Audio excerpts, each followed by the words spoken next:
Jewish Education in Media is pleased to present L'Chaim, a program that highlights the people, issues, and events of importance to the Jewish community. Now here is your host, Rabbi Mark Golub.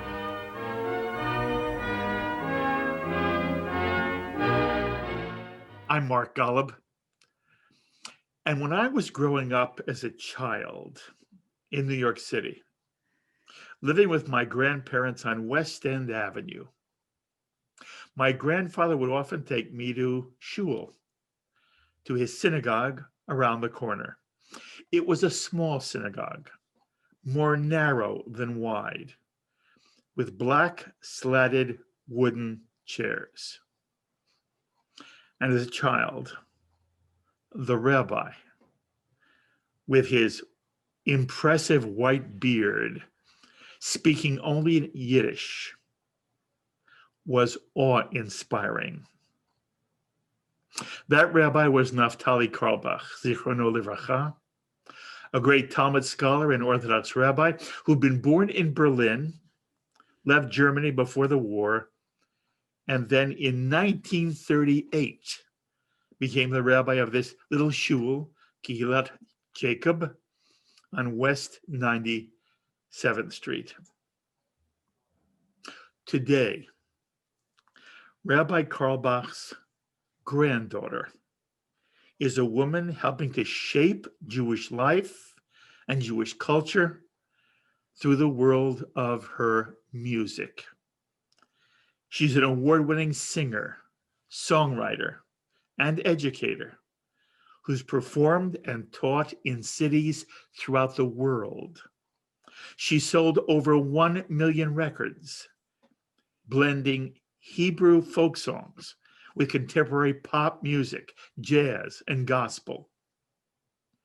In fact, her most recent album, as we do this edition of L'Chaim, Believe, features her band and a new gospel choir led by Pastor Milton Vaughn, which won the Vox Pop Fan Favorite Award in the Adult Contemporary Song category.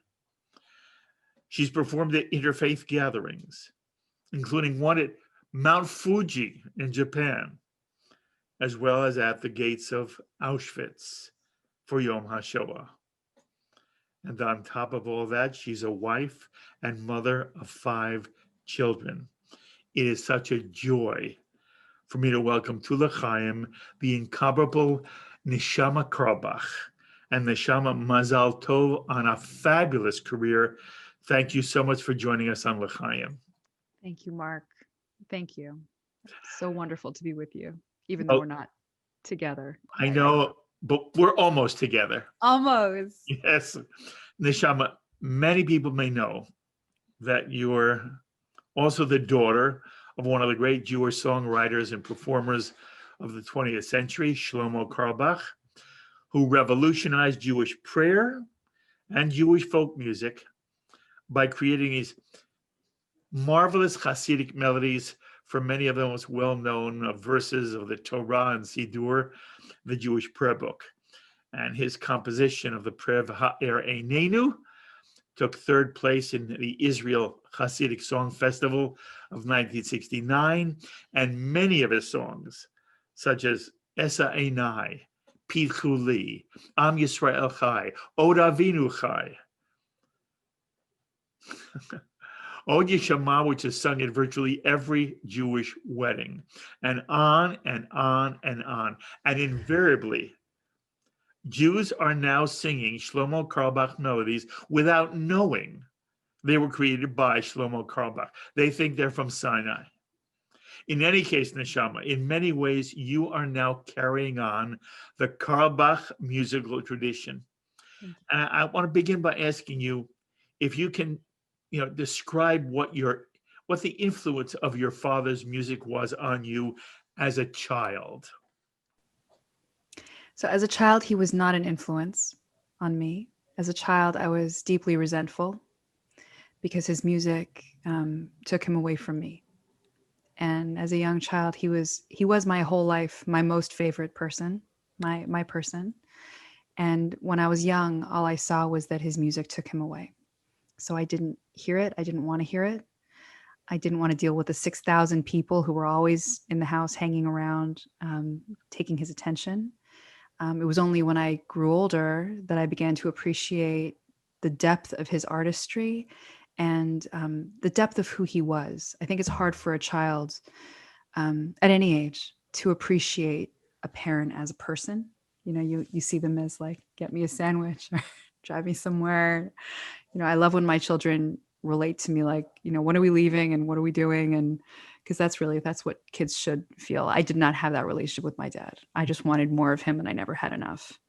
But I was very blessed because he died when I just turned 20. I was very blessed that from the age of 15 till 20, I saw him and I was able to tell him how I felt about him. I was able to tell him I was proud of him.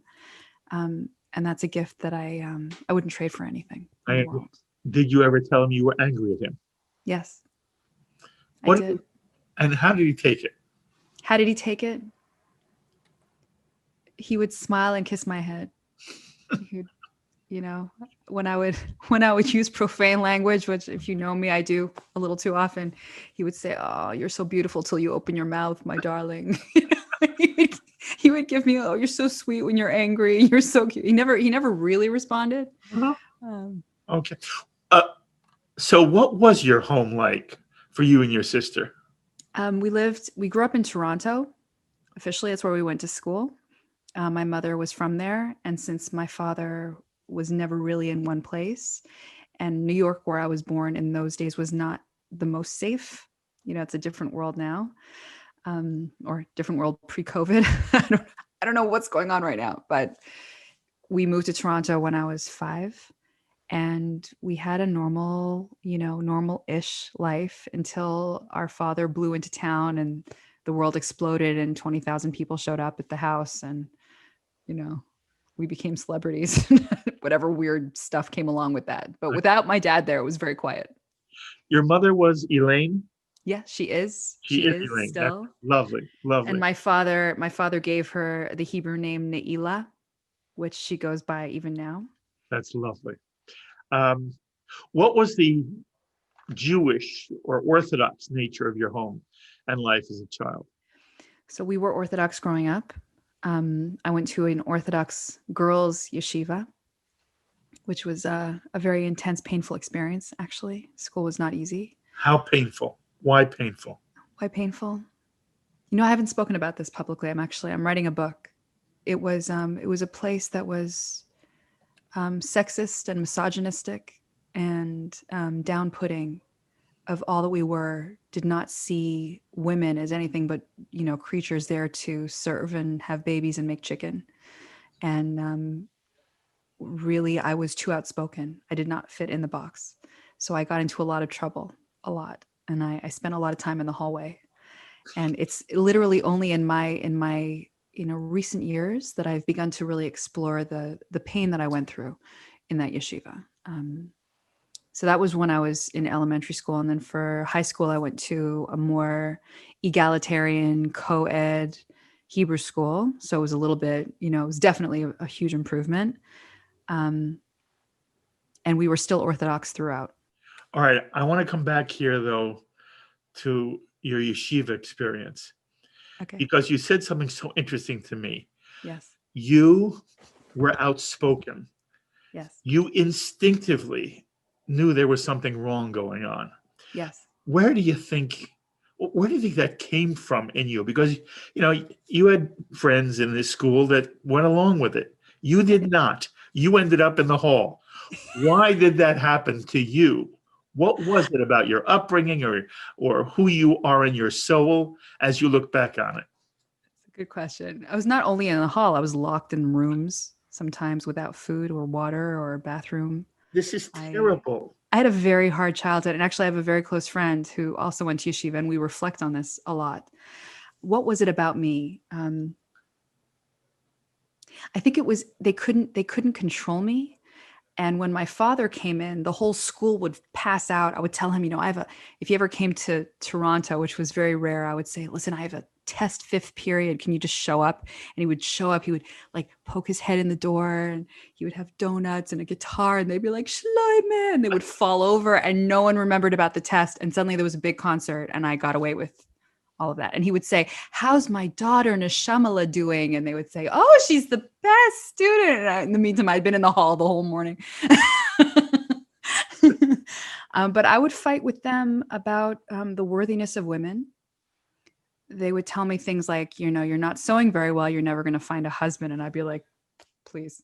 You're not sewing very well? I could not sew, Mark. This was your education in a yeshiva? Oh, please. We had a lot of home ec. Also, my mother was macrobiotic. My mom is incredible, and she's a nutritionist, and we had like a very healthy childhood. And the home ec teacher brought in this huge vat of Crisco.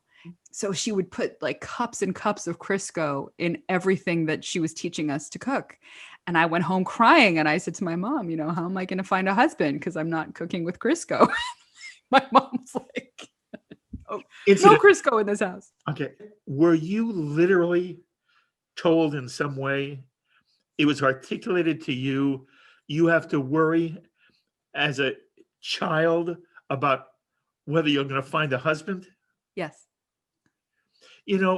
Explicitly. You're a wife and a mommy. Yes, I am. And you're a sophisticated person. As you look back on that, isn't that like criminal? Yes. Yes. They were racist as well. In what way?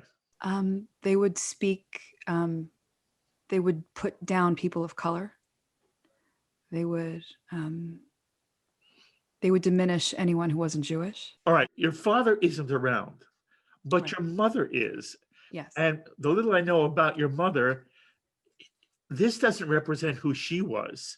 No, So we were constantly in a revolution, in a little battle, and she would come and save me. She would dig me out from the closet wherever they put me. And it was definitely, I'm saying this to you, this is the first time that I've spoken about it. I've been exploring this whole conversation in this book that I'm writing. It was a very complex, bizarre way for me to grow up, to be an Orthodox woman in this setting, knowing intrinsically in my blood, knowing that what they were telling me was wrong. And then going to my father. And when my father would show up, I was suddenly important and beloved, right? So that was confusing. but it really didn't help you. No, well, it didn't bring me down, but it was a painful way to grow up. It was a painful place to be. Mm-hmm. And I was there for a very long time. Mm-hmm. Are you still an observant Orthodox Jew now? I am not. When did that change for you? I stopped being Orthodox when I got divorced. And mostly I did because I didn't know who I was anymore. And when I got divorced, it was almost 9 years ago, I began to question absolutely everything. And my Orthodox life, which I had led my whole life until then, did not make as much sense to me. And then I was really, really blessed. And I must say, I say it out loud, I am not necessarily affiliated with any movement because I don't really know where I fit, but I had the privilege of attending a URJ biennial. And it was there. The Reform movement. The Reform movement. It was there for the first time that I witnessed powerful women standing up and reading Torah. And my career had been long and successful, thank God, until then, but it was mostly in Orthodox/conservative spaces where I didn't really experience a lot of women singing. Mm-hmm. And at that point, I didn't have any women colleagues, if you can imagine. I was the first Orthodox woman to sing publicly for men. Mm-hmm. I had hate mail for years and years and years, dealing with the backlash from the Orthodox movement about how I'm shaming my entire lineage, my family. And then I get to a biennial after I, change my life and get divorced, and I'm a single mom of 2, and I found sisters over there, and it became less for me about calling myself Orthodox and going to a shul with a mechitza, and more about connecting in the deepest way that I could. And the way I could was singing with my sisters. And I have a group of women friends who sing, who That's pray a for. wonderful story. That's Thank a you. wonderful They story. changed my life, Mark. I must tell you. Going to yeshiva, I never had sisters. I didn't fit in with that world. I had good friends growing up in Israel, but I was really a little bit of a loner growing up. And but it took me ripping myself in half and throwing my choices away and making changes. I think not just that I found them, but that I was able to be a friend to them in the way that they were to me. And so I am no longer Orthodox because I can't stomach the mechitza. Actually, my whole life I felt it was a cocoon and it was like a love space, and that changed for me. Mhm. So I don't know where I fit because my heart is very Orthodox. I hear Ashkenazi language in my head when I pray. I hear a lot of oys in I- my own but tefillah. it's I've never heard that expression, and it's so interesting. My heart is Orthodox. I think what you mean, and you'll correct me if I'm wrong, is that the feeling you have about Yiddishkeit is what you mean when you say my heart is Orthodox. It's Yes. not about halacha for you. Am I right? Yes, you are right. And by the way, I do feel very connected to so much of the ritual, and um, I just want to be me.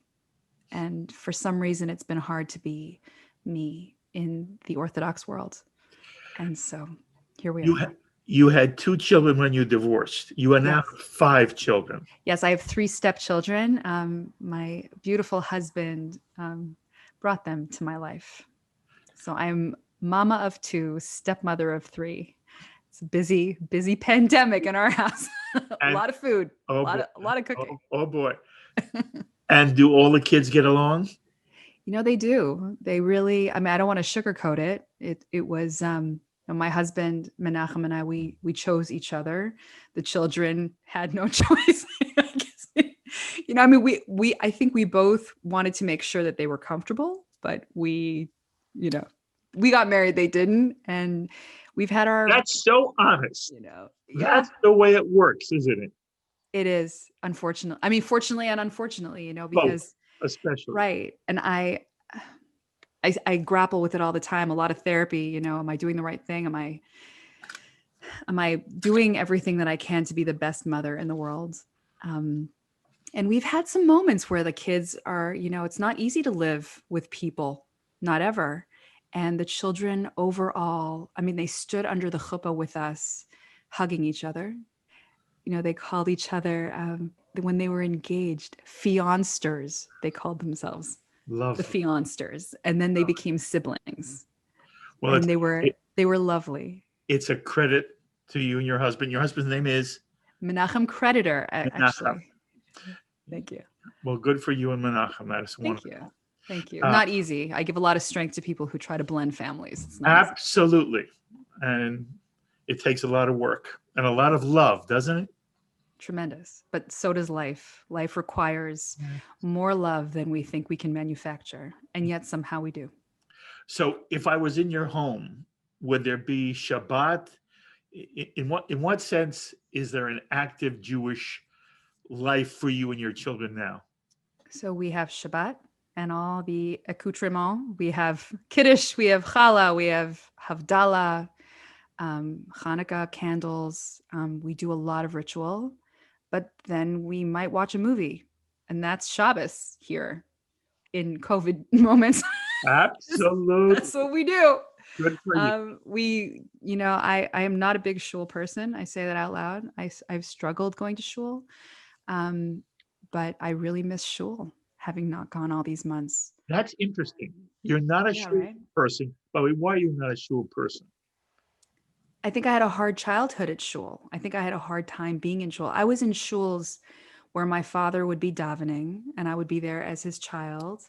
But I was, I had to go through an alleyway to get to a very skinny staircase to get up to the women's section, which was like a little, almost like an attic. in the top of the shul with a very thick piece of lace separating the women from whatever was going on below, so that, God forbid, the men didn't see.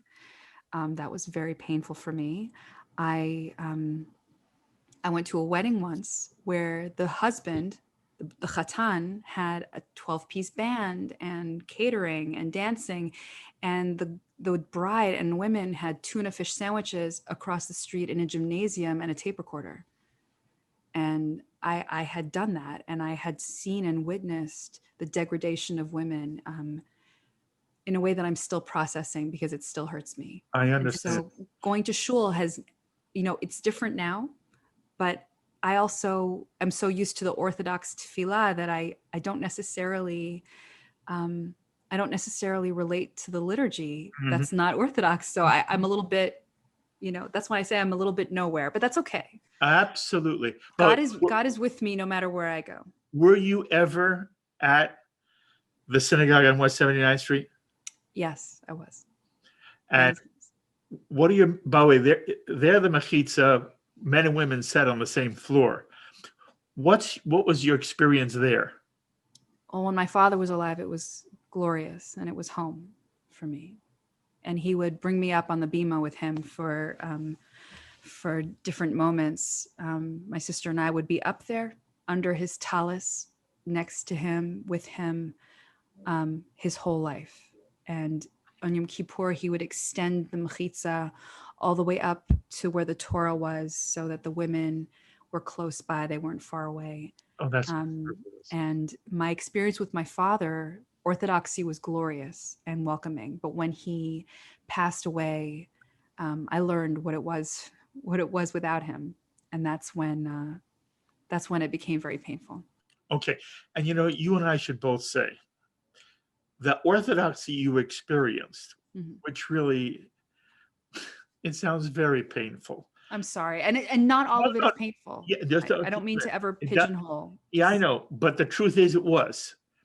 At the Yes. same time, you and I understand that there are attempts which really reflect what you just described about your father in a modern Orthodox, open Orthodox setting, where the kind of difference between men and women is no longer part of the Orthodox world. Now, that's, again, only a piece of Orthodoxy. And it sounds like you were subjected to, really, in many ways, the least lovely of Orthodox traditions, especially as it came to a woman. But you and I understand that within the Orthodox world today, there are many, many Orthodox communities which are wholly embracing Yes. of women. Very much. Yes. Very much. I look forward to those days, and I'm not closed to community. I'm being honest with you about the healing that I've had to do in my own life. You're known to be a feminist. You're known to be somebody who speaks out on behalf of women, Jewish women, and you have championed human rights causes across the board. And you've been very honest about your own experience. But I want you to, now I'm asking you more of a philosophical question. As you look at where Jewish life is as a whole, what is your sense of the way in which the Jewish community has transcended this women are second-class citizens and their job is to get married and sew? How would you describe Jewish life as it applies to women today? And by the way, it also touches on the role women play in the state of Israel. But in general, just speak to me about your philosophy here as you look at the world of men and women in the Jewish community. I think there are gradations. The Jewish community is vast. There are so many different pockets of people who come together, of belief, of observation, I feel like there is just across the board there are so many variables to that question, because there's not one united Jewish community, unfortunately, right? Or maybe it's fortunate. And there are some places where women are treated equally with respect, and social justice is a really important part of their service and their work, which I admire. And it is crucial for all that we are, especially in this moment in time. And then there are places that do not. And that's where the work lives. That's where the work lies, because there's a lot of healing to be done. There's also tremendous progress that's been made. And I think because of my life experience, I've kind of witnessed a lot of each of those sides, both the glory of the strength that we have created for ourselves, and also looking back at the journey that still has to, probably even begin in some of these communities. So there's not one layer to that question, but I definitely feel tremendous hope. I feel like people are waking up slowly. Did it take COVID? Did it take, I don't know. Everyone's got their own space in time in life. And I'm really grateful that I've had the experiences that I've had, both glorious and painful, because it's given me my life. It's given me my own perspective and my own strength. Good. And I for wouldn't you. trade any of it, not Good one for you. second of it. In one moment, I want to talk about you and your music. Okay. But it would be inappropriate for us not to touch on the controversy that erupted after your father's death, when he was accused of sexual improprieties by a number of women. And in fact, in January of 2018, you were quoted as having written an open letter to the women who said they were harmed by your father, in which you said, "I accept the fullness of who my father was, flaws and all. I am angry with him, and I refuse to see his faults as the totality of who he was." That was a profoundly honest and a profoundly courageous thing for you to write, Neshama. Thank you. And there are those in the Jewish community who now, they want to ban your father's music. And I understand there are even Jews who want to ban your music as well. And that's the part that I wanted you to speak about. How do you feel when people say your father's music shouldn't be played, or his daughter's music shouldn't be played? Well, that has been my life these last few years, because it wasn't that they wanted to ban, they did. My father was canceled in many places, the cancel culture. Yes. And I went down with him. What? Absolutely. By the way, in some ways, of course. Okay. My entire, this. But I just want to say this to you, and I want the audience to hear this. I want you to hear this. Okay. In the Jewish tradition, a child is never held responsible for something untoward which a parent may have done. And it's absolutely reprehensible for anyone in the Jewish community to be less embracing of you because of what they may feel about your father. And here you are making a marvelous, even a holy contribution, kadosh, to Jewish life, which merits only our praise and our full support. And it outrages me for you, Neshama, that in any way you and your music were canceled. But I wanted you to hear me say that. I want the audience to hear me say that. And then I want you to explain to our audience the burden you've had to live with because of this cancel mentality in the Jewish community, which has no basis in the Jewish tradition. Speak to that for a moment. I think there is probably a lot of things that go down in the Jewish community and in the world in general that are not reflected in our Torah, in our collective moral standard of living. So this was no different, and 100%, whether people felt bad about it or not, my father's music in many communities was banned, and absolutely my appearances were canceled. I was told personally that I was not welcome in many of these places. And for about 2 years, I was alone and without my work, which is not okay for a single mom. And I must tell you, it forced me to become the best me that I ever could have become. And I am grateful, as I said, I'm grateful for every experience that I've ever had that's been literally heart-wrenching. This particular thing, this demolished me more than almost any other thing that I've had to go through, and I've gone through a lot. So, yay! So, By the way, did it stir up in you feelings of resentment for your father? of course, of course. And I think it's really hard also to have a conversation with someone who has passed away because they really don't answer. I don't know if you know that, but I said a lot to him, and he, I can imagine what he would say, but it became clear to me that it didn't matter what he would say. I was so fixated for a while. Did he do it? What did he do? These are allegations about behaviors that went down before I was born. So long ago. I never saw it. I never witnessed it. And I spent almost a year calling everyone in the world that I knew and everyone that I didn't know, trying to get some clarity about history. I needed I needed to understand.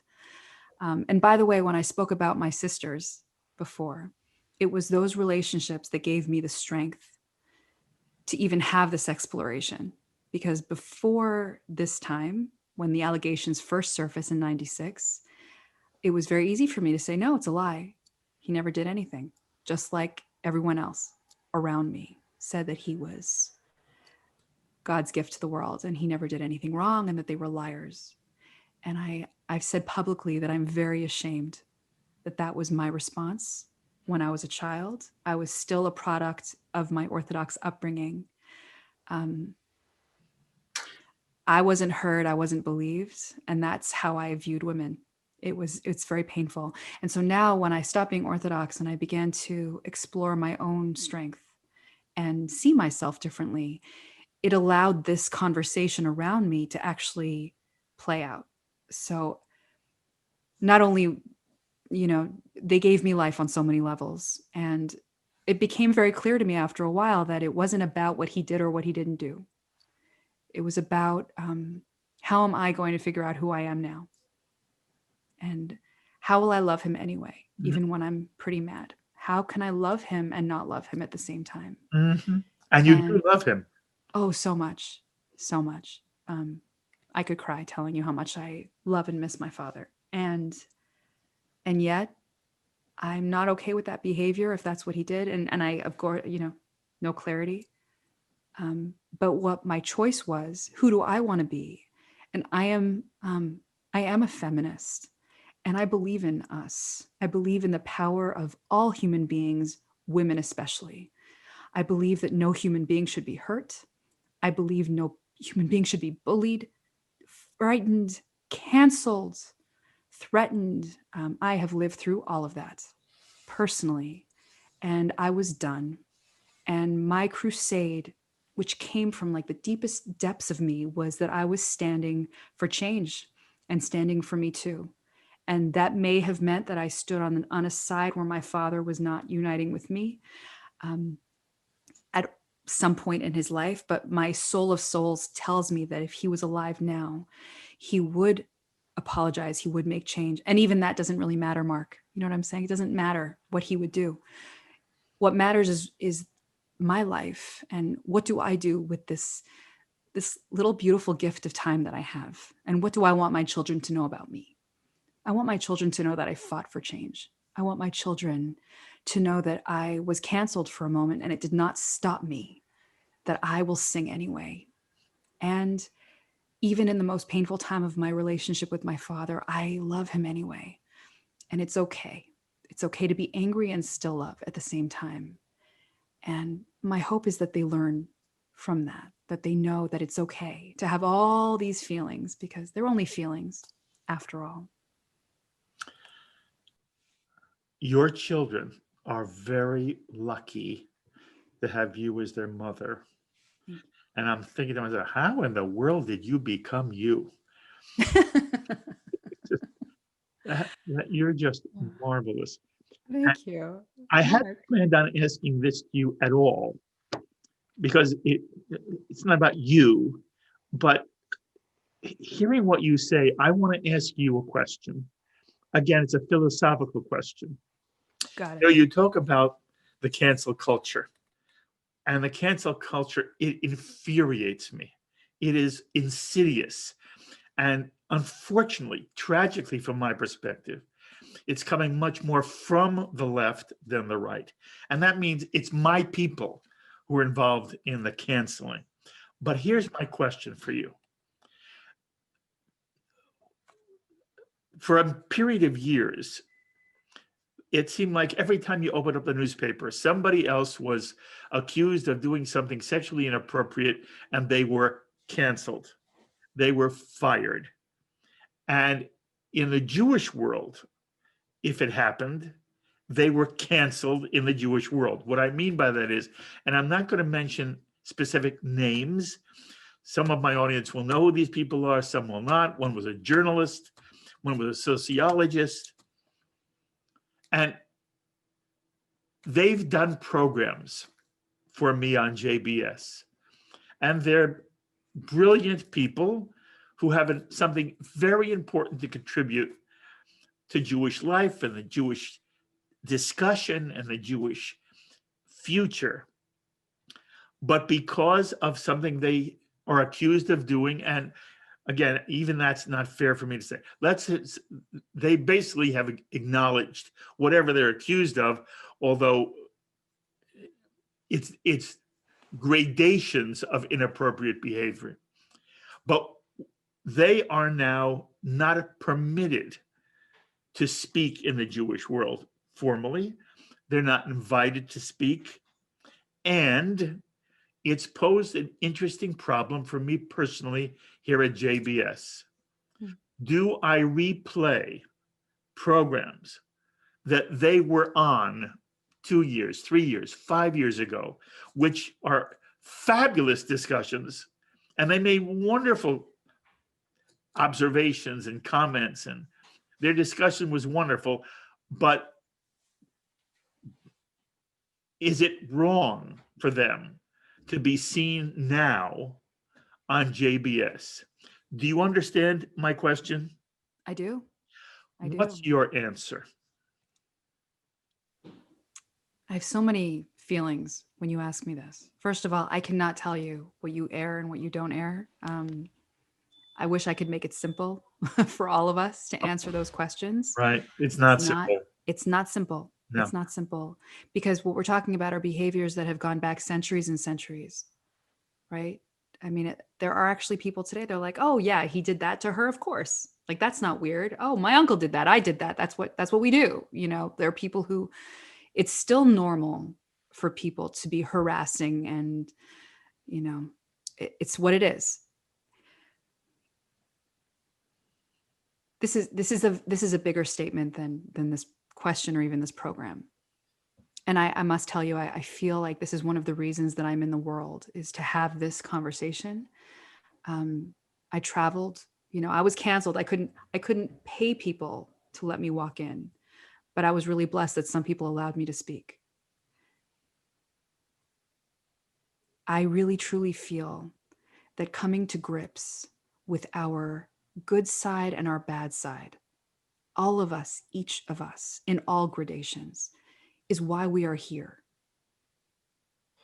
If that makes sense. Yes, it does. If we can't somehow hold it all, we are losing. We're losing. If we adore someone so much that we can't see the mistakes they're making and we allow them to hurt us, that's not okay. And if we look at someone who's made a mistake and decide that they're worthless, that's also not okay, because we're losing. Either way, we're losing. And either way, we're acting like children. You know, as adults, I would hope that we're able to grapple with all of it.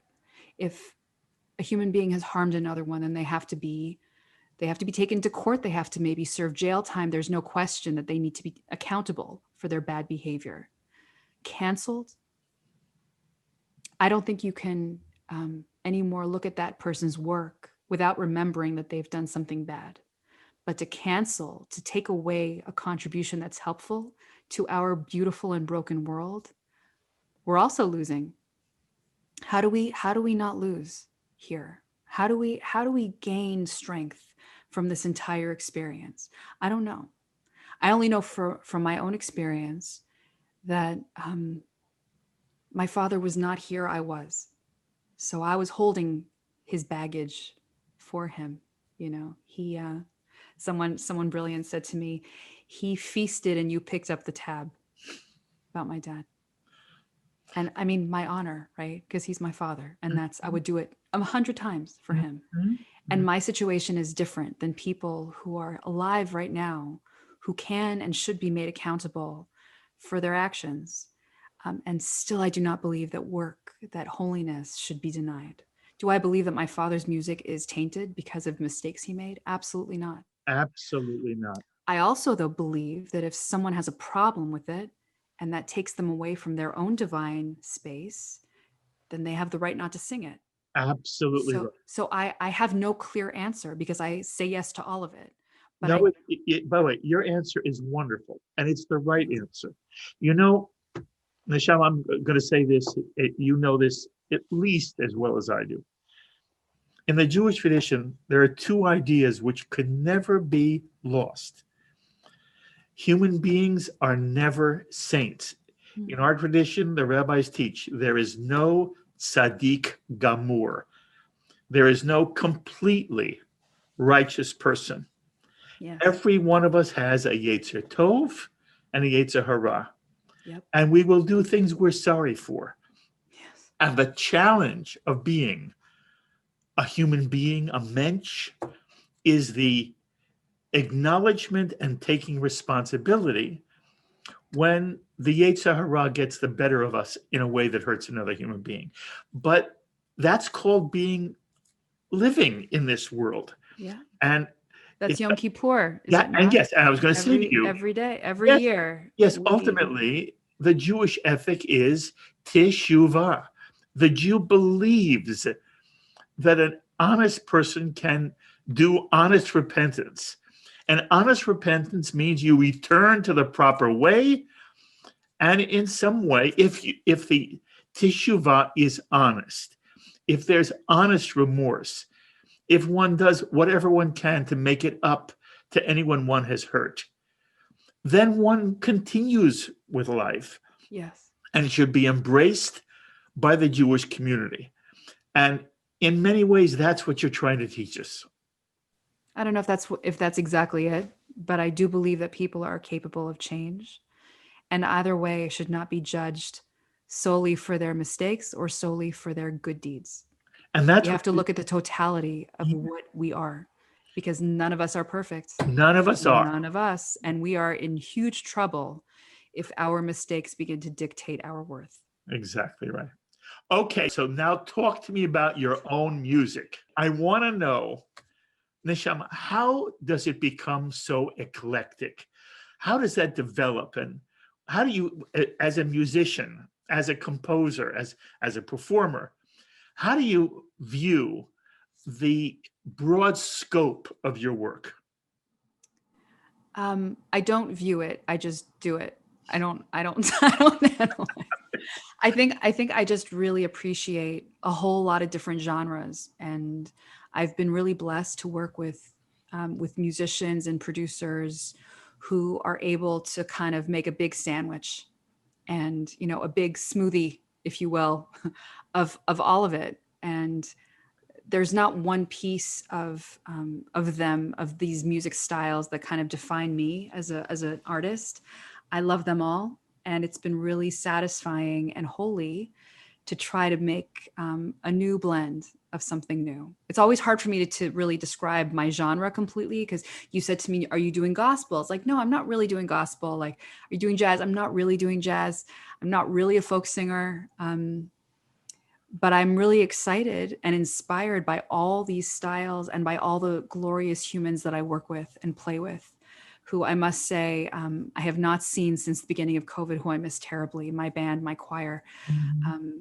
These are divine people who have given me the strength to kind of be creative. And it's just been a gift, the whole thing. Well, you have your own distinct sound, and that's marvelous. But what was it like doing an album, the album Believe, with a gospel choir? So it's the second record that I've created with a choir. And I've been performing with these glorious, my brothers and sisters. It's been nearly 15 years. So exhilarating and wonderful, the work on the record, the work on the road, traveling from country to country. It's been the gift of my lifetime, besides, my family, to explore the world and to see God through their eyes and to experience the world with them through our music. It's just been, I'm really just the luckiest. So lucky. You're the best. Neshama, would you do one of your songs for us here? Happily. Okay, tell us what you're going to do. Okay, so this is from the record Believe, which I was so proud was nominated for 4 Independent Music Awards, and the winner of the Vox Pop Award you mentioned for the song Believe. And that was I felt guilty being so happy. It was a really warm, sweet pandemic day. And in lockdown, I was really happy and I felt guilty, Mark. You don't have to feel guilty. I did. I felt terrible, but I was I'm very happy. telling you, your rabbi's telling you, you don't have to feel guilty. Thank you.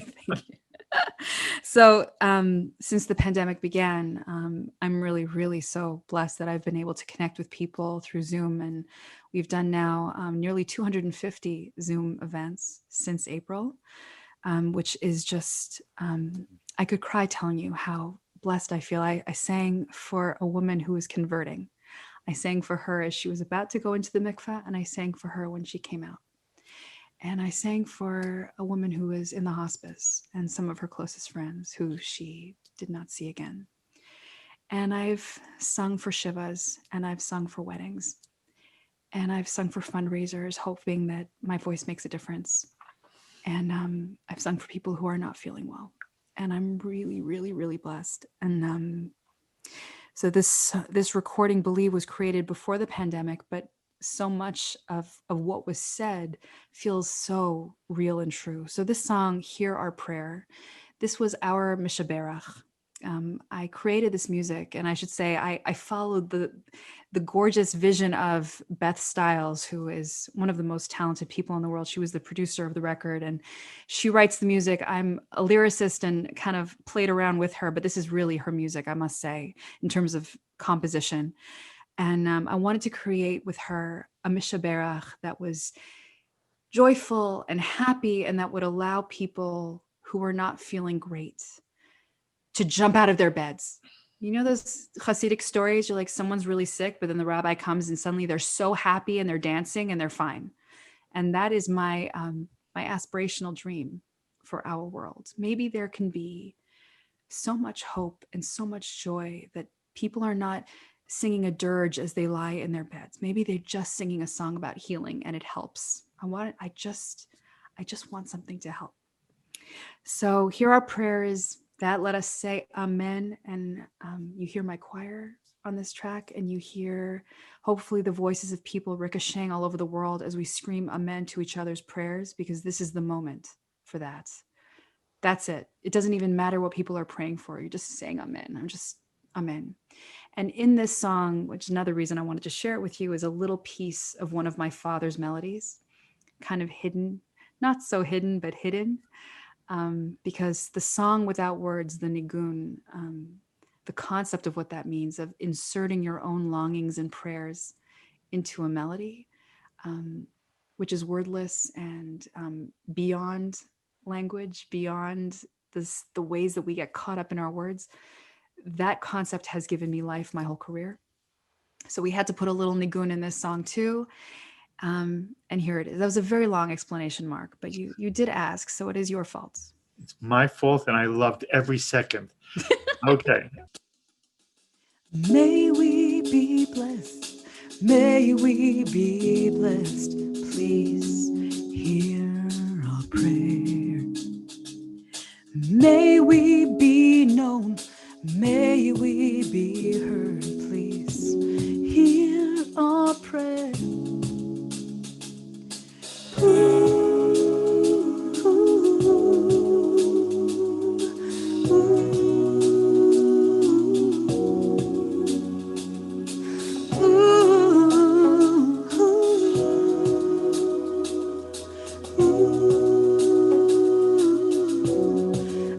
us say amen.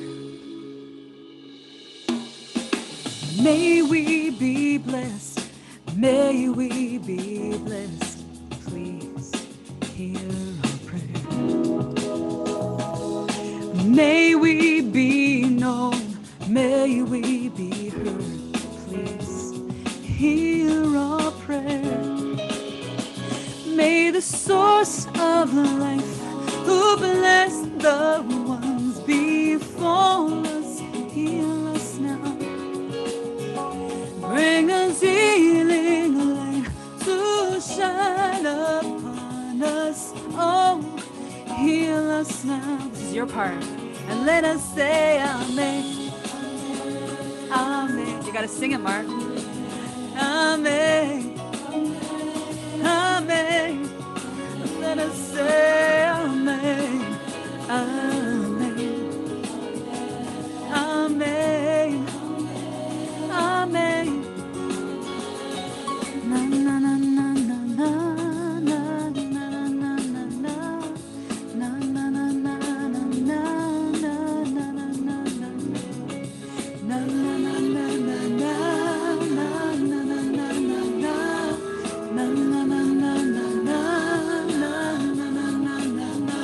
May the source of life, who bless the ones before us, heal us now. Amen. Bring us healing light to shine upon us. Oh, heal us now. Sing it with me. And let us say amen. Amen. Amen.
Oh my God.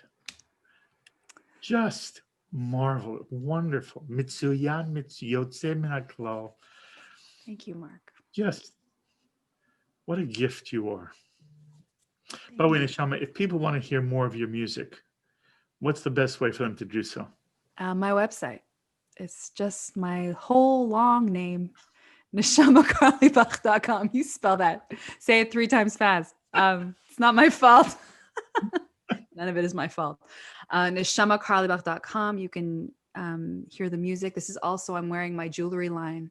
It says Believe. In my writing, in my handwriting, we collaborate with 100% beads to create jewelry that inspires. We need the good messaging on us. I don't take this off. I just want to remember to believe at all costs, all the time. Mm-hmm. So you can see all of that on our website, and feel free to visit and say hi, and I'll write back as fast as I possibly That is lovely. Can. You know, I've wanted to have you on L'chaim for so long. You're not only a very lovely and sweet human being, you're also thoughtful, and you're a caring Jew, and you are one incredible musical artist. So I wish you kol tuv v'hatzlacha. Thank you. You and your whole family should do well. We should come out of this. We're taping this obviously during COVID. When it's over, Amen. I'm hoping you and I can see each other in person. But you be well, and I love you. I love your work, Thank and I you. look forward to many, many opportunities to be with you. Thank you, Neshama, Hi. very, very Thank you. much. And love, love, love, love to all of you, to your whole staff who are glorious. We need each other more than ever. So forgive easier and love more, and just keep singing, friends. And thank you for tuning in. And thank you, Mark. This was wonderful.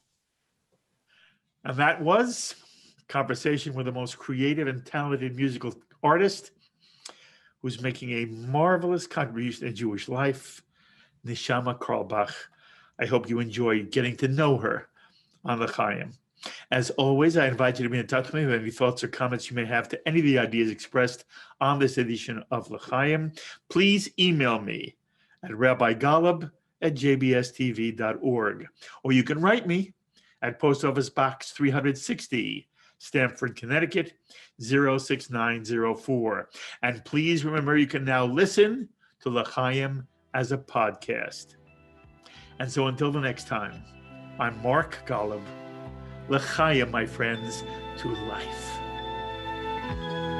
L'chaim is a presentation of Jewish education in media.